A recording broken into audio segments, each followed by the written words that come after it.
வணக்கம். வணக்கம். வக்ஃபு திருத்த மசோதா மக்களவை மாநிலம் நிறைவேறி இருக்கிறது. அதுக்கு முன்னால் ஒரு விஷயம்னா, தமிழ்நாடே அல்லோலப்படுற அளவுக்கு ஒரு கட்சி போராட்டம் நடத்தியிருக்காங்க. அதில் ஒரு தலைவர் பேசியிருக்காரு. அது கேட்டிங்களா? யார் என்ன தலைவர் என்ன பேசியிருக்காரு? இஸ்லாமியர் சொத்தை எல்லாத்தையும் பிடுங்கியிருக்காங்க, அதில் பங்கு போட்டிருக்காங்க. உங்கள் சொத்தை பிடுங்குனா நீங்கள் சும்மா இருப்பீங்க, நிருபரை கை நீட்டி அவ்வளோ ஆவேசமாக கேட்டிருக்காரு. அந்த ராஸ்கல் யாரு? எனக்கு தெரிஞ்ச அவன் கோமாளியா இருப்பேன். அவன் தலைவராக இருக்க வாய்ப்பில்லை. அவன் யார்? அவன் பேர் என்ன? புஷி ஆனந்த். ஓ, தவக்க கட்சியா?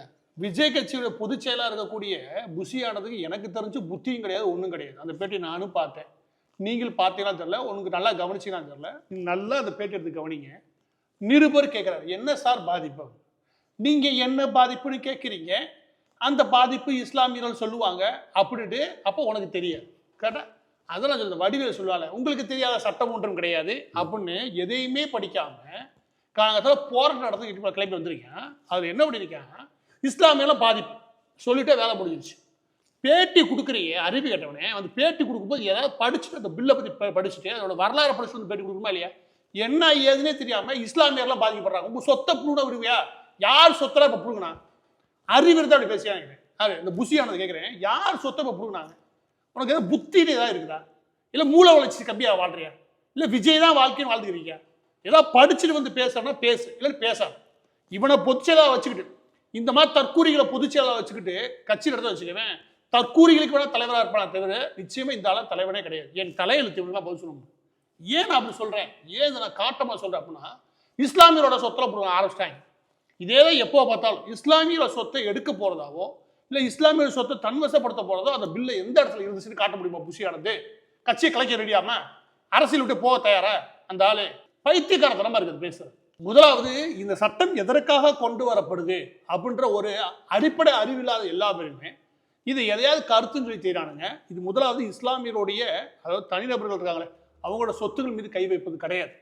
இதுல ரெண்டாவது ஒரு விஷயம் சொல்றீங்க, இஸ்லாமியர்கள் இருக்கக்கூடிய மிக முக்கியமாக பெண்களுக்கான அதிகாரம் ஒன்று இருக்குல்ல, அது இது அதிகரிக்கிறதுக்கான வாய்ப்புகளும் உண்டு. மூன்றாவது, இஸ்லாமிய ஏழைகள் இருக்காங்களே அவங்க எல்லாம் கொண்டாடவே செய்யும். அதை நான் ஏன் சொல்றேன் அப்படின்னா, வக்ஃப் போர்டு வாரியம் இருக்குல்ல, இந்த வக்ஃப் போர்டு வாரியம் இருக்குல்ல, இந்த வக்ஃப் போர்டே எனக்கு தெரிஞ்ச ஒரு மாஃபியா கும்பல். இத்தனை வருஷம் இந்த மாஃபியா கும்பல் தான் இருந்துச்சு. இதனால பயன்பெற்ற இஸ்லாமிய ஏழை இஸ்லாமியர் இருக்காங்க, அவங்களோட எண்ணிக்கை எடுத்தீங்கன்னா நீங்க இந்த பூதக்கநாடு வச்சு தேடலாம்.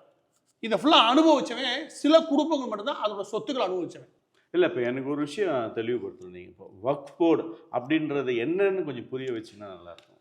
வக்ஃப் போர்டை பொறுத்த வரைக்கும் என்ன அப்படின்னா, அந்த வக்ஃப் போர்டு ஆக்ட் இருக்குல்ல, இதெல்லாம் பிரிட்டிஷ்க்கு முன்னாடி இருந்தது. அதாவது எப்படின்னா, இப்போ தனிநபர் இருக்கீங்க, நீங்க தனிநபராக இருக்கக்கூடிய நபர்கள், நான் அல்லாவுக்கு சொத்து எழுதி வைக்கிறேன், இறைவனுக்காக இந்த சொத்தை நான் எழுதி வைக்கிறேன் அப்படின்னு எழுதி வச்சீங்கன்னா, அது ஒரு போர்டுக்கு கீழே கொண்டு வந்து அதை நிர்வாகம் பண்ணி அதை இஸ்லாமியருடைய நலனுக்காக மட்டுமே பயன்படுத்துது. அந்த குறிப்பிட்ட சொத்துக்கான ஒரே பிரதிநிதி யாரு? அல்லாஹ், அதாவது இறைவன். அந்த அளவில் மட்டும்தான் இஸ்லாமிய சட்டங்கள் சொல்லுது. அதை தான் இங்கே நடைமுறையிலையும் இருந்துச்சு. எப்போ பிரிட்டிஷ் வர்றதுக்கு முன்னாடி, பிரிட்டிஷ் இருந்த காலத்தில் சட்டம் நடைமுறையில் இருந்துச்சுன்னா கிடையாது. பிரிட்டிஷ்ட அதுவும் முக்கியமாக பிரிவி கவுன்சிலர் லண்டனில் பல முறை போயிருக்காங்க. 1924 வரைக்கும் கூட போயிருக்காங்க. அப்போ எல்லா முறையுமே பிரிட்டிஷ் சொன்னது என்னன்னா, இந்த மாதிரி சட்டத்தெல்லாம் தூக்கிட்டு வரவே வராது, இது சட்டமே கிடையாது, எதையாவது தூக்கிட்டு வந்து அவ்வளோதான் அப்படின்னு விரட்டி விட்டுருக்காங்கன்னு வச்சுக்கோங்க. இந்த சட்டத்தையும் அவங்க விரட்டி விட்டாங்கன்னு நினைக்கிறீங்க? ஏன் விரட்டி விட்டாங்க? இப்போ ஏன் மாற்றம் தேவை? இது எல்லாத்துக்குமே இடைப்பட்ட காலத்தில் ஓட்டு அரசியலுக்காக இந்த சட்டத்தை வலுப்படுத்திட்டாங்களே ஒழிய, இந்த சட்டத்திற்கான ஏற்படக்கூடிய குறைகளை யாருமே கவனிக்கவே இல்லை. ஓட்டு அரசியல் காரணமாக, முக்கியமாக காங்கிரஸ் ஆகட்டும் திமுக ஆகட்டும், ஓட்டு அரசியல் மட்டுமே மையமாக்கிறாங்க. இதனால யார் பாதிக்கப்படுறான்னு ஃபர்ஸ்ட் புரியுங்க. இந்த வக்ஃப் போர்டு இப்போ என்ன தெரிஞ்சிச்சுல உங்களுக்கு? பிரிட்டிஷ்காரத்துக்கு முன்னாடி இருந்த கடவுளுக்காக அர்ப்பணிக்கப்பட்ட சொத்து. எஸ். அப்போ பிரிட்டிஷ் போனதுக்கு அப்புறம் அந்த சொத்தை நிர்வாகம் பண்றது எங்கேருந்து அப்படின்னு ஒரு கேள்வி வரும்போது வக்ஃப் போர்டு ஆக்ட் வருது 1954-55. இதன் மீது என்ன சொல்றாங்க அப்படின்னா, இந்த ஆக்ட் படி இதை இந்த குறிப்பிட்ட சொத்துக்களை அதை கண்டுபிடிச்சி நிர்வாகம் பண்ணி அதை ஒழுங்குமுறை பண்ண வேண்டியது இந்த வக்ஃப் போர்டோட உரிமை. வக்ஃப் போர்டுன்றது ஒரு போர்டாக இருக்க வேண்டிய அவசியம் கிடையாது, ஸ்டேட் வைஸாகவும் இருக்கலாம், சில ஃபேமிலி போர்டும் இருக்குது. ஆனால் இறைவனுக்காக ஒப்படைக்கப்பட்ட அந்த சொத்துன்னு அடிப்படைன்னு வச்சுக்கோங்க. இது எல்லாத்தையும் மானிட்டர் பண்ணுறது ஸ்டேட் லெவலையும் சென்ட்ரல் லெவலையும் ஒரு போர்டு.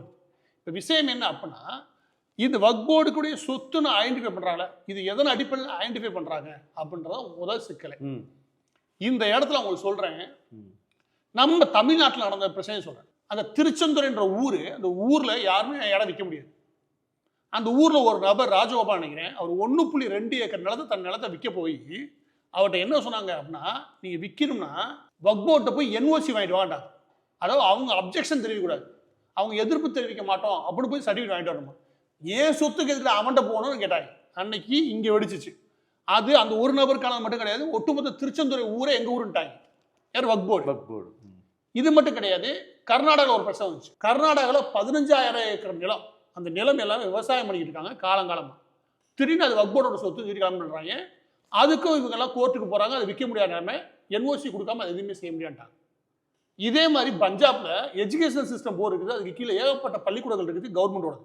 அந்த பள்ளிக்கூடங்களை பெரும்பாலும் எங்களோடட்டாங்க. அதுக்கு காரணம் இதே வக்போர்டு பில்லு. இது 1954 பின்னாடி அதை வலுப்படுத்தணும். இதே மாதிரியான ஒரு பிரச்சனை சூரத்தில், அது குஜராத்தில் ஒரு நபர் விற்க போய் இல்லை திடீர்னு அந்த இடத்துல பார்த்து அந்த அவரோட இடத்துல எல்லா பேரும் இஸ்லாமியர் ஒரு 30 பேர் வந்து அங்கே தொழுகை நடத்துறாங்க. ஏன்னு கேட்டால் அது வக்போர்டு சொத்துன்றாங்க. இதெல்லாம் எதனால் நடக்குன்னு நினைக்கிறீங்க? இதெல்லாம் விட கூத்து ஒன்று சொல்லவா, தாஜ்மஹால் இருக்குல்ல, தாஜ்மஹால் வக்போர்டு சொத்துன்னு கிளம்பினாங்க. சன்னி நினைக்கிறேன், சன்னி குரூப் வந்து வக்போர்டுன்னு சொன்னாங்க. வக்போர்டோட சொத்து எங்கிட்ட ஒப்படைக்கி கவர்மெண்ட் வச்சுக்கூடாங்க. இப்போ எதன் அடிப்படையில் அவங்க உரிமை கொண்டாடுறாங்க இந்த சொத்து எங்களுதுன்னு சொல்லிட்டு? இப்போ இது எல்லாமே பிரிட்டிஷ் காலத்துல இந்த மாதிரி பிரச்சனை வந்து உண்டு. வக்போர்டு ஆக்ட் சொல்லக்கூட ஒரு முக்கியமான ஒரு விஷயம் ஒன்று இருக்கு.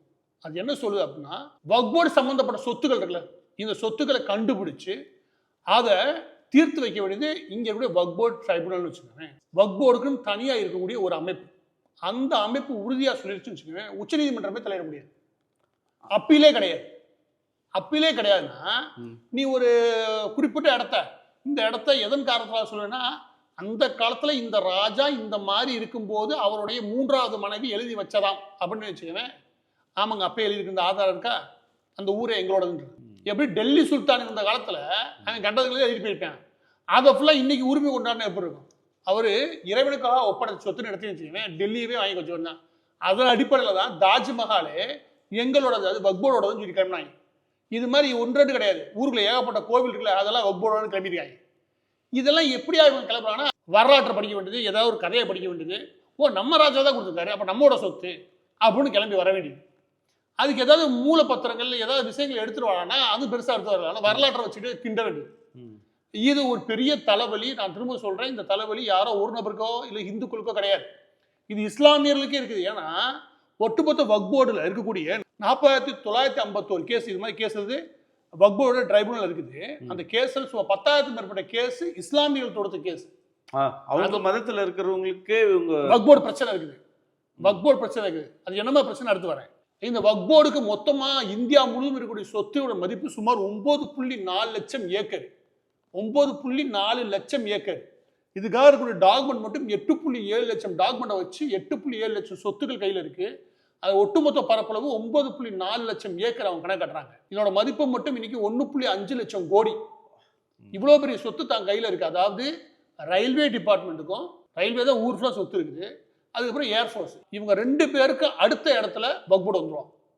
4வது இடத்துல ஒருத்தரிக்கான், அவனையும் பார்க்கணும். அவன் சர்ச் ஆஃப் சவுத் இந்தியா, அவனை பிடிச்சி பிழிஞ்சாதான் இன்னொன்று வரணும்னு வச்சுக்கோங்க. இப்போ என்ன விஷயம் அப்படின்னா, இது எல்லாம் இவங்க கைப்பற்றின முறைகள் இருக்குல்ல, கடந்த கால முறைகள் இருக்குல்ல, இது எல்லாம் கொடூரமானவை. கவர்மெண்ட் பில்டிங் இருக்கும், கலெக்டர் ஆஃபீஸ், அது எங்களோட தான் ஆயிடுவாங்க. ஆனால் இதில் புரிஞ்சுக்க வேண்டிய விஷயம் என்ன அப்படின்னா, இவங்க இந்த மாதிரி உரிமை கொண்டாடுறாங்க இல்லையா, இது காலங்காலமாக இருந்த சொத்துனா பரவாயில்ல, காலங்காலமாக ஒரு 1500 வருஷம் பழமையான ஒரு கோவிலை கொண்டாடுறாங்கன்னா அது எதன் அடிப்படையில் கொண்டாடுறாங்க?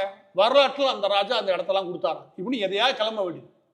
எனவே இது மட்டும் கிடையாது, முக்கியமாக பிரிட்டிஷ் இருந்த காலகட்டத்தில் அந்த நேரத்தில் இருந்த எந்தெந்த இடங்களை கொடுத்தாங்களோ, எது இங்க இருக்கக்கூடிய சமஸ்தானங்கள், அந்த இடத்துல தான் அவங்க நீதிமன்றங்கள் அமைச்சாங்க, கவர்மெண்ட் பில்டிங் அமைச்சாங்க. பிரிட்டிஷ் போனதுக்கு அப்புறம் அந்த பில்டிங்களை கைப்பற்றினது இந்தியா தன்னுடைய அரசாங்க வேலைகளுக்காக கைப்பற்றுச்சு. ஆனா யோசிச்சு பாருங்க, பிரிட்டிஷ் வந்ததுக்கு முன்னாடி யார் கையில இருந்திருக்கும்? முகலாயர் கையில தான்.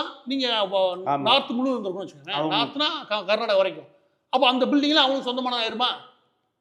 இப்ப நான் இந்த கேள்வி கேட்கிறேன், ஒட்டு மொத்தமா நீங்க எவ்வளவு சமஸ்தானங்கள், 400க்கும் மேற்பட்ட சமஸ்தானங்கள், அந்த சமஸ்தானத்துல பேசிதான் இதெல்லாம் வாங்கினீங்க. அப்ப நீங்க இதெல்லாம் சமஸ்தானத்தோட சொத்து சொல்லுமா இந்தியாவை? அவங்கெல்லாம் உரிமை இருக்கே அப்படின்னு சொல்லிட்டு புஷி அந்த போராட்டம் நடத்துவானா, அறிவு கேட்டவன். பிரச்சனை என்னன்ற நான் சொல்லுவதா, இந்திரா காந்தி இந்த சமஸ்தானங்களுக்கான, அதாவது சுதந்திரம் வாங்கினதுக்கு அப்புறமும் நம்ம சமஸ்தானங்களுக்கு போதுமான அளவுக்கு பில்லு கட்டிக்கிட்டு தான் இருந்தோம், அவங்களுக்கான பங்குக்கான விஷயங்கள் கொடுத்துட்டு தான் இருந்தோம். இந்திரா காந்தி ஒட்டுமொத்தமாக காலி பண்ணி விட்டாங்க. அதே மாதிரி நீங்க வக்போர்டுக்கான பிரச்சனையும் காலி பண்ணி விட்டுருக்கணும். அன்னைக்கே என்ன சொல்லியிருக்கணும் அப்படின்னா, இந்த அரசாங்க நிலத்தை தூக்கிட்டு வந்து கேட்கறது, அரசாங்க கட்டிடங்களை கொண்டுட்டு வந்து கேட்கறது, அப்புறம் அரசு பள்ளிக்கூடங்களை வந்து கேட்கறது, அதுக்கு பூர்வீகமாக இருக்கக்கூடிய ஒரு கிராமங்களே எங்களோட சொத்துன்னு கேட்கறது, இதெல்லாம் நிப்பாட்டு ஓடி போயிருக்கணும். சொல்லியிருக்கணுமா இல்லையா? அதெல்லாம் சொல்லாம நீங்களா போங்களேன், அவங்க எங்கேயும் போறதில்ல, நேரா வக்போ ட்ரைபுனலுக்கு போயிடுறது. அதான் வக்ஃபோ ட்ரைபுனல் சொல்லிட்டே இருக்கீங்களா, அது வந்து மாநில மத்திய எந்த இதுல கட்டுப்பட்டது அதுன்னு கேட்குறேன். இல்ல இல்ல, இது தனி சட்டத்தோட அமையுது. மிக முக்கியமாக அதோடைய தீர்மானம் இருக்கு இல்லையா, அது ஒரு முடிவு பண்ணிட்டாங்கன்னா நீங்க அது அப்பீலுக்கு கோர்ட்டுக்கு போக முடியாது. இதுதான் பெரிய சிக்கலே. இப்போ எப்படி அது எந்த ஒரு அதிகாரத்தையும் கட்டுப்படாது எப்படி? இதெல்லாம் பாதிக்கப்படும் இந்துக்கள், இல்லாட்டி கிறிஸ்தவர்கள், இஸ்லாமியர்களும் உண்டு. கேரளாவில் 600 குடும்பங்கள் வாழக்கூடிய ஒரு வில்லேஜே வக்பு சொத்துன்ட்டாங்க. எனவே இருக்கக்கூடிய 40,951 கேஸ் இருக்குல்ல, இந்த கேஸ்க்குலாம் ஒரு முடிவு கட்டு முடிவு பண்ணா பிஜேபி. அப்போதான் இந்த குழப்பம் தீரும். இல்லாட்டி இது எப்பவுமே நிற்கும். இன்னைக்கு இது இந்த ஊர் நம்ம ஊருன்றாங்க, நாளைக்கு டெல்லியில் இருக்கக்கூடிய பார்லிமெண்ட் இருக்குல்ல, அது எங்கள் சொத்துடா, நாங்கள் தான் எங்கள் பாட்டை தானே சொல்லுவாங்க. இது ஆவர கதையில் சொல்லிட்டு இதை ஒரு முடிவு கட்டுறதுக்கு முடிவு பண்ணாங்க. அதில் ஒரே சட்ட திருத்தம் தான். முதலாவது பெரிய சட்ட திருத்தம் என்ன அப்படின்னா, நீங்கள் அப்பீலுக்கு போய்க்கலாம். இது கடைசி இடம் கிடையாது. இது ஒன்றும் தப்பு கிடையாது. ஆமா, அந்த வக்போ ட்ரைபுனல் இருக்கு இல்லையா, அதுதான் கடைசி கிடையாது. அதுக்கு அதுல ஒரு முடிவு எடுத்தாங்கன்னா 90 நாட்களுக்குள்ள நீங்க ஹைகோர்ட்டுக்கு போனீங்கன்னா அது அப்பீல் ஏத்துக்க முடியும். ஃபர்ஸ்ட் அப்பீலை உருவாக்குறது. இந்த அப்பீலை கொண்டு வரதுல என்ன தப்பு இருக்கு? இந்த புஷி ஆனதாக சட்டையை பிடிச்சி இழுத்துடுவாங்க. என்னடா சட்டை உனக்கு சொல்லுவோம். இது எதாவது என்ன புரியுமா உனக்கு? இது வரைக்கும் ஏதாவது தெரியுமா? இந்த சட்டம் இயற்றுறது மூலியமா பெண்களுக்கு பாதுகாப்பு அப்படின்ற மாதிரி, அதாவது இஸ்லாமிய பெண்களுக்கு பாதுகாப்புன்னு சொல்றாரு. அது எதன் அடிப்படையில் சொல்றாரு? இதுல நீங்க தான் இப்பதான் நீங்க இஸ்லாமிய பிரச்சனைகள் வரேன். வக்போர்டுனால வக்போர்டு என்ன பண்ணுது? வக்போர்டை பொறுத்த வரைக்கும் என்ன பண்றாங்க அப்படின்னா, பொதுவாகவே இங்க என்ன நடக்குது அப்படின்னா, இப்போ ஒரு குறிப்பிட்ட சொத்தை பிரிச்சு ஆண் குழந்தை போதுன்னா அதனுடைய பாதிப்பகுதி தான் பெண்களுக்கு எழுத முடியும். இப்படியான நிலைமை இருக்கு வச்சுக்கோங்க. இந்த நிலைமையில் அந்த குடும்பத்தினருக்கு ஒரு ஆண் மகன் இறந்து போயிடும் வச்சுக்கோங்க, ஒரு பெண் குழந்தை இருக்கு. அந்த சொத்துடைய 2 பகுதிகளை பிரிச்சுட்டு அதுல பாதி பகுதிகளை அதை எடுத்து அந்த பெண் குழந்தை கொடுத்துட்டு மிச்சத்தெல்லாம் வக்போர்டு கொண்டு வராங்க சில பேர். இந்த குடும்பம் ஏன் அப்படின்னா, அந்த தந்தையினுடைய நேரடி வாரிசு இருக்காங்களே இவங்களுக்கு அந்த முழுமையா உரிமை கொண்டாட முடிய நிலைமை.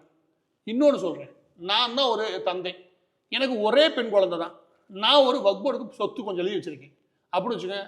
அந்த சொத்துலையும் ஒரு குறிப்பிட்ட தொகை கொடுத்துட்டு பாதி எடுத்துட்டு போயிடாங்க வக்போர்டு. இது எப்படி முடியுது நான் கேட்குறேன். இதுல 2 விஷயங்கள் இருக்குது. ஒன்று, வக்போர்டுக்கு போறக்கூடிய சொத்துக்கள் இருக்கு இல்லையா, என் குடும்பத்திலிருந்து இஸ்லாமியர் நலனுக்காக ஒரு 100 ஏக்கர் நிலத்தை கொடுக்குறேன்னா அந்த குறிப்பிட்ட 100 ஏக்கரும் இஸ்லாமியர்களுக்கு பயன்படுதான்னு பார்க்கக்கூடிய உரிமை என்னோட குடும்பத்தில் கூட என் பெண் குழந்தைக்கு உண்டு.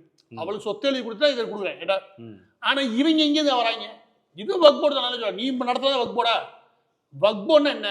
இங்க இஸ்லாமிய இளைஞர்களுக்கு அல்லாவுக்கு எழுதி கொடுக்கப்பட அந்த சொத்து இருக்குல்ல, அதன் மூலமாக ஏதாவது நல்லது செய்யணும், மக்களுக்கு நல்லது செய்யணும் அப்படின்னு வச்சுக்கோங்களேன். அதை செய்யணுமா இல்லையா? அதை செய்யறது நீ இருந்தானே, என் மகளா இருந்தானே. ஆனா இவங்க என்ன பண்ணுவாங்க, ஆண் குழந்தைலாம் விட்டுருவாங்க, பெண் குழந்தைன்னு வச்சுக்கா. எப்படியா பெண் குழந்தை வரும், அப்போ நீங்க நிற்பாங்க. இந்த பிரச்சனை எல்லா பக்கம் இருந்துச்சு. அதான் சொல்றல, இங்க இஸ்லாமியர்களுக்கு ஏன் கொண்டாடுறாங்க நிறைய பேர் அப்படின்னா இந்த பிரச்சனைனாலதான். ஏன்னா நீங்க எங்க சொத்தை எடுத்து நீங்க எப்படி உள்ள வர முடியுது? ஃபர்ஸ்ட் என் தந்தை மக்கள் நலனுக்காக எழுதி வச்சு சொத்தை எனக்கு கொஞ்சம் கொடுத்துட்டு நீ பார்த்துட்டு சொல்லி மிச்சத்தை எப்படி எடுத்துட்டு போறீங்க? இது ஒரு பிரச்சனை இருக்குது. இன்னொன்று இருக்குது, மேனேஜ்மெண்ட் இருக்கு இல்லையா, சரி வக்போர்டா போட்டேன், மேனேஜ்மெண்ட்லேயே சேர்த்துக்கூடா 5000 ஏக்கர் இருக்காலும் சரி முஸ்லீம் போர்டுலலாம் பெண்களை வச்சுக்க முடியாது. அது என்ன சட்டம்? இல்லை நான் காட்டும் நாட்டிகளா? நான் கேட்குறேன். அதாவது நான் ஒரு ஏரியாவில் கூடிய 5000 ஏக்கர் எழுதி கொடுத்தேன், ஏன் குழந்தை இருக்கு இல்லையா, அது பெண் குழந்தைனால அதை சேர்த்துக்க முடியாது. இது என்ன காட்டுப்பாட்டு தரமான பேச்சு? அதனால இந்த சட்டத்தில் 2வது முக்கியமான திருத்தம் கொண்டு வராங்க. யார் இந்த போர்டில் இருக்கணும்? முதலாவது என்ன பண்ண, நான் முஸ்லீம் அல்லாதவரோட சொத்தெல்லாம் நீ இஷ்டத்துக்கு எழுதிக்கிட்டு பிரச்சனை பண்ணிட்டு தெரிஞ்சு அவன் தான் நிக்க விட்ட கேட்டா. அப்ப நீ என்ன பண்ற, ஒரு சொத்தை உன்னோடன்னு சொல்றேன்னா அது அப்படியானதான்ற தீர்மானிக்கிற போர்டு இருக்கு. அந்த போர்டுல 2 பேர் முஸ்லீம் அல்லாதவர்கள் இருப்பாங்க. இந்த கட்சிக்காஞ்சோலையே முஸ்லீம் அல்லாதவர்கள் இருப்பாங்க. 2 பேர், அந்த முஸ்லீம்ல 2 பேர் பெண்கள் இருப்பாங்க. முஸ்லீம் ஆமா, இஸ்லாமியர்ல 2 பேர் கட்டாயம் பெண்கள் இருந்தாலும் கட்டாயம் இஸ்லாமிய அல்லாத 2 பேர் இருந்தாங்க. அப்பதான் அந்த போர்டா 2 நாள் முடிவு பண்ணோம். சரி, இதை முடிவு பண்றது யாரு? இந்த கேள்வி கேட்பேன். இதை முடிவு பண்ற ஸ்டேட்டே முடிவு பண்ணிக்கன்னு சொல்லியாச்சு. இதுக்கு மேல என்ன வேணும்? அந்தந்த ஸ்டேட்டே நீ போர்டை முடிவு பண்ணிக்கொண்டான். அதுக்கப்புறம் இந்த ஜாதி அடிப்படையில கூட உயர்நிலை ஜாதிகள் மட்டும் அந்த போர்டுல இருந்தாங்க. எஸ், எப்பவுமே இருந்தது உண்டு. நான் உயர்நிலை ஜாதிகள் சொல்லாதீங்க, ஒரு 10 குடும்பம் தான் வாழ்ந்து சொல்லுங்க. அதான் திரும்ப சொல்ல, அது ஒரு மாஃபியா கும்பல்.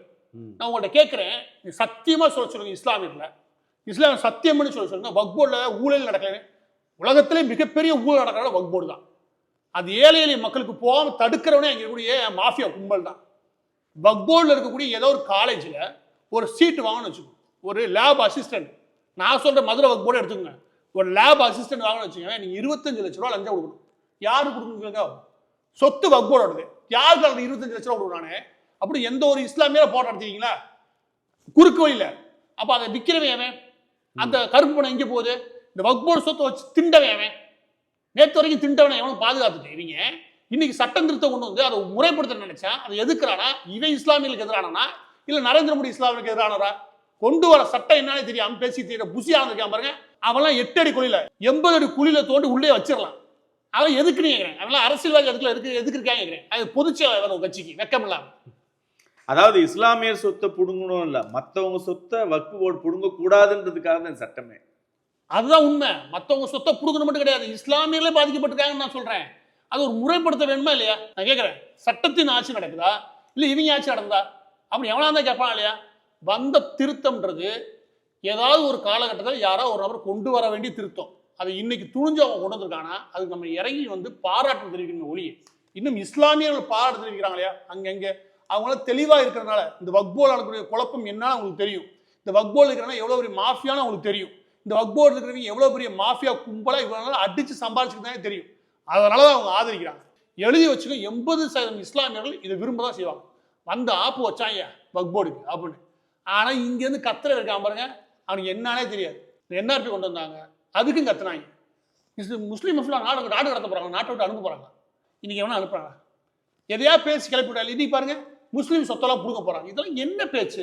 ஒரு ரோட்ல போறேன் பேசலாம், ஒரு கட்சியோட பொதுச்செயலாளர் உட்காந்து புசியானது பேசுறானா இவனுக்கு என்ன அறிவு இருக்கு? நான் கேட்கிறேன். அதுல சத்தமா வேற பேசிக்கிறான்.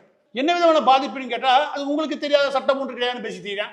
இவன் மைக்கு கொடுத்துட்டு விஜய் இங்க இருக்காப்ல, நான் கேட்கற மாட்டேன். பனையூர்ல ஷூட்டிங் முடிஞ்சு ரெஸ்ட்ல இருக்காரு. ஏங்க இவ்வளவு போராட்டம் நடத்துறல வெளியே வரணும் தானே?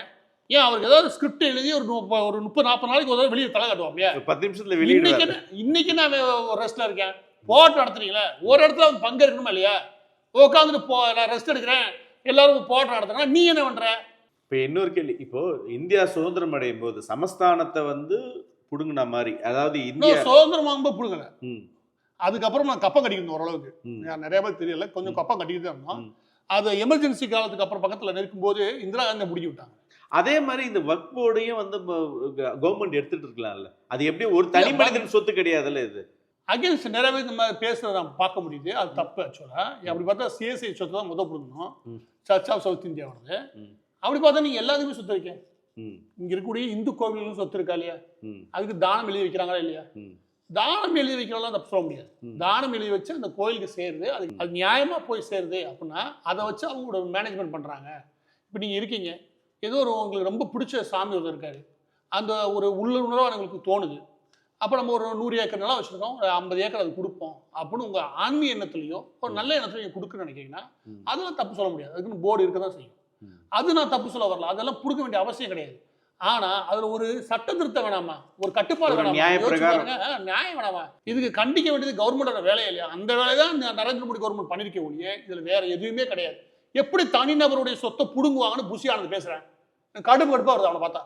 இப்போ இறுதியாக ஒரு கேள்வி, இப்போ நரேந்திர மோடி அவர்கள் வந்து இது ஏழைக்கு இது இந்த சட்ட திருத்தத்தின் மூலம் உதவியா இருக்கும் அப்படின்னு, ஏழை இஸ்லாமியர்கள், ஏழை இஸ்லாமியர்கள் உதவிகரமா இருக்கும். ஏன்னா அந்த சட்டத்தினுடைய கடைசி பதில் நீங்க கவனிச்சுன்னு வச்சுக்கோங்க, இது எல்லாத்தையுமே நான் டிஜிட்டல் மயமாக்க போறோன்றாங்க. சொத்து எல்லாத்தையுமே நீங்க டாஷ்போர்ட் வச்சிடறோம், நீ வெப்சைட்ல ஃபுல்லா பாரு எங்க என்னென்ன சொத்து இருக்குது, அதோட வருமானம் என்ன, அந்த வருமானத்துக்கு அத்தாரிட்டியாவே இருக்கேன், அந்த வருமானம் எப்படி செலவழிக்கப்படுது, எந்த ஏழைகள் செலவழிக்கும் நான் கணக்காம வெளிப்படைத்தன்மை ஆடிட்டிங் கண்டிப்பா இருந்தாலும் இத்தனை நாள் அது ஒழுங்காவே கிடையவே கிடையாது. மனசாட்சி தொட்டு சொல்லுங்க, நீங்க மதுரையோ இல்ல சென்னையோ இல்ல எங்கேயோ இருக்கக்கூடிய வக்ஃப் போர்டு சொத்துன்றது அங்க இருக்கிற வருமானம்ன்றது யாருக்கு செலவழிச்ச காமி பார்ப்போம், எங்க வெளிப்படைத்தன்மையோட வை பார்ப்போம். உலகமே வெளிப்படைத்தன்மைக்கு வந்துருச்சு கடை, நீ கொஞ்சம் வெளிப்படைத்தன்மையை வை பார்ப்போம். வெளிப்படைத்தன்மையே இல்லாம ஊருக்குள்ள ஒரு குகைக்குள்ள வாழ்றது வக்ஃப் போர்டு தான். ஏன்னா அது சில குடும்பங்கள் மட்டும் தான் சாப்பிடுது. இஸ்லாமியர்ல ஏழைகளாக கூடியவங்க மேலும் மேலும் ஏழையா போறதுக்கும் அவங்களுக்கு உதவிகரமா இருக்க முடியாம போறதுக்கு ஒரே காரணம், அவங்களுக்கு உதவிக்காக உருவாக்கப்பட்ட போர்டே அவங்களுக்கு உதவ ரெடியா இல்லை, அதை திண்டு கொடுத்தே 10 பேர். அப்ப அதை கண்டிக்கிறதுக்கு மக்கள் நேற்று வரைக்கும் அதை கண்டிக்கிறதுக்கு துப்பு கிடையாது. நேற்று வரைக்கும் வக்ஃப் போர்டு ஒரு கொள்ளைக்காரர்கள் ஆட்சி நடக்குது, கொள்ளைக்காரங்களே சேர்த்து அந்த வக்ஃப் போர்டை கட்டுப்படுத்துறாங்களே, கொள்ளைக்காரங்களே சேர்த்து அந்த வக்ஃப் போர்டை கொள்ளையடிக்கிறாங்கன்னு சொல்றதுக்கு அவனுக்கு துப்பு கிடையாது. அதோட ஓட்டு வங்கி வேண்டிருக்காங்க, அதுக்காக ஆதரிச்சாங்க. இன்னைக்கு அதை திருத்தணும்னு நினைக்கிற மனுஷனை போயிட்டு எதிர்க்கிறாங்கன்னா இவங்க யாரு? இவங்களுக்கு தான் இஸ்லாமியர்களுக்கு எதிரானவங்க. நான் சொல்றேன், இந்த போர்டை நறுக்குன்னு பிடிச்சி திருத்தினால ஒழிய இது அடங்காது. எனவே எல்லா பேருக்குமான பிரச்சனை தான் அது. எல்லா பேருக்குமான பிரச்சனை தீர்த்து வச்சா பாராட்ட துப்பு கிடையாது, இல்லாட்டி படிக்கிறதுக்கு வக்கு கிடையாது. இந்த புசி ஆனதுக்கு வந்து என்ன சொல்றேன், உங்க சொத்தை புடுங்கினா நியாயமா அப்படின்னா அறிவு கேட்ட வேட்டியை உருவி விட்டு நடு ரோட்ல விட்டு நல்லா கோவம் வருது என் மேல பார்த்தாலும் எனக்கு. ஆனா திரும்ப மைக்கு மேல வர சொல்லுவாங்க, கோவம்